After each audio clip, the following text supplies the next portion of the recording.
Umagsak sa record low na negative 13 o antas na poor ang net satisfaction rating ng Administrasyong Pangulong Bongbong Marcos.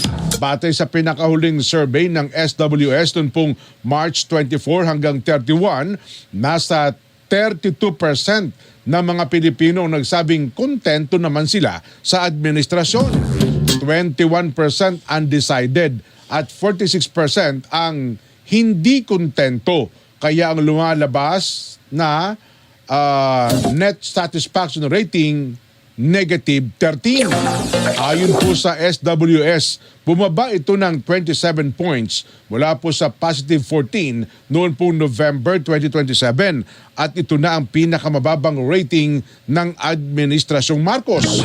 Ito rin ang pinakamababang naitala sa loob ng 16 na taon mula sa negative 45 ng Administrasyong Arroyo noon pong March 2010.